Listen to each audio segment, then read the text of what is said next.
الساعة دلوقتي 8 الصبح، باقي ساعة الستاند اب ميتنج مع التيم. فهحاول أخلص كام حاجة كده في السريع، يعني لسه مش شغل قوي. بس يعني هحاول أظبط الدنيا في الساعة ديت لحد ما تخش الستاند اب ونشوف اليوم هيمشي ازاي. ألف لام را، تلك آيات الكتاب الحكيم. أكان للناس عجبا أن أوحينا إلى رجل منهم أن أنذر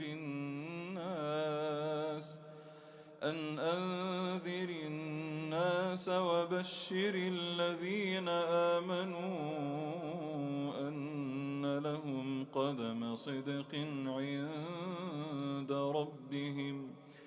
قال الكافرون إن هذا لساحر مبين. إن ربكم الله الذي خلق السماوات والأرض في 6 أيام. إن ربكم الله الذي خلق السماوات. خلاص، باقي حاجة بسيطة على الستاند اب. فهنخشه.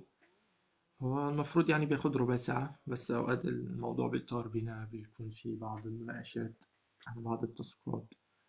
بس بالنسبة ليوم الاثنين، هو بيكون أول يوم في الأسبوع. آه، فبتكون الدنيا سلسة، يعني بيخلص بسرعة لأن الدنيا زي ما بقول لكم بتكون لسه مش واضحة. وبنكون لسه يعني عايزين نعرف أكتر عن تاسكات الأسبوع، هو إيه المطلوب منا. فبعد الستاند اب بقى هبدأ أشتغل على التاسكات بتاعة اليوم. الواضح إن الساعة اللي قعدتها دلوقتي اكتشفت بعض التاسكات المفروض تتعمل، فالموضوع بيكبر. بس الله المستعان، الله المستعان. Hello, good morning. Good morning, guys. Okay, can you hear me? Let me check this Riyadh. Why is Friday I worked on fixing the layout on iPad screen, and it's fixed, and also I deployed the fix, Ahmed. Good. Okay, thank you. Bye Bye bye. bye. Bye everyone. Nice day. طول أول ميتنج النهاردة، كان حوالي ساعة إلا ربع. لأن كان في شخص جديد دخل التيم، فيعني قعدنا شوية وقت نتعرف عليه هكذا. وكان في بعض المناقشات برضو في التاسكات اللي هنشتغل عليها. فبس خلص الموضوع، نريح شوية وبعد كده نكمل شغل إن شاء الله. يدبر الأمر ما من شفيع إلا من بعد إذنه. ذلكم الله ربكم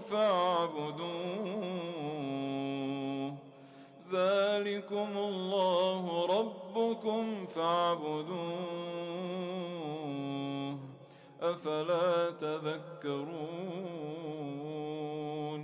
إليه مرجعكم جميعا، وعد الله حقا.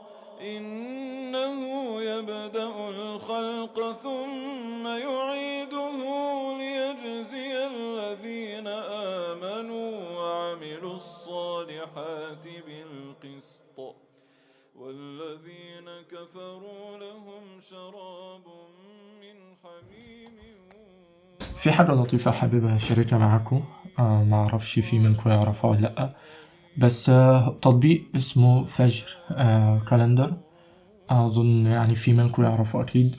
ده التطبيق بيخليك تعرف مواعيد الصلاة بتاعتك. يعني مثلا خليني أوريكم.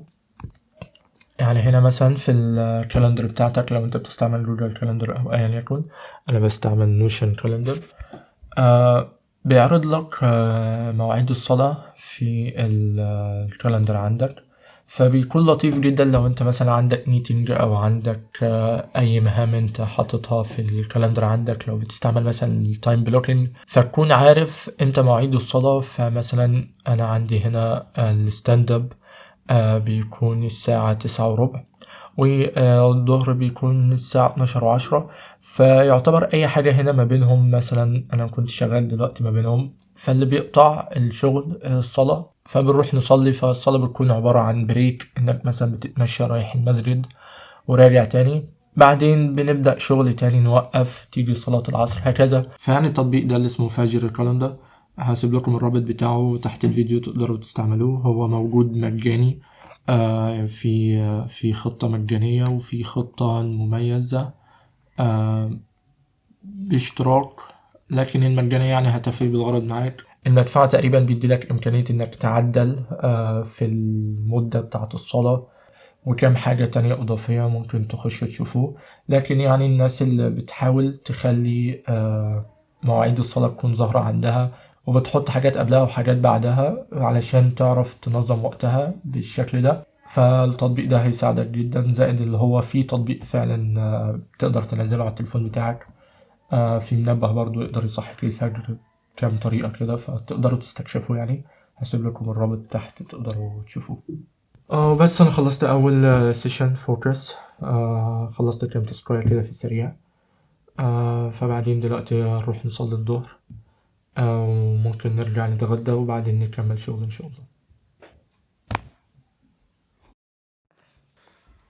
هادي قاعدة. اوكي، دلوقتي الساعة 4. دلوقتي انا خلصت شغل. لما رجعت من صلاة الظهر اتغديت وريحت شوية، بعد كده كملت شغل. ما صورتش الوقت ده لأن كنت محتاج أركز أكتر. فدلوقتي خلاص المفروض بقفل اليوم، فهخلص كام حاجة في السريع. طلعت أقعد على الكنبة برا علشان من وقت للتاني بحاول أغير المكان اللي بشتغل فيه من حيث إن أقدر أركز أكتر، وبرضه قعدة الكرسي بتكون متعبة. فاحنا كده أظن وصلنا لنهاية الفيديو.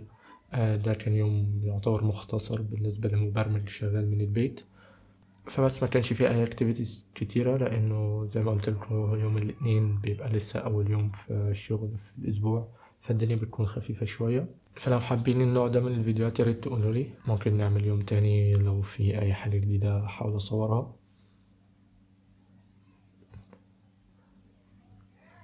بس كده، السلام عليكم.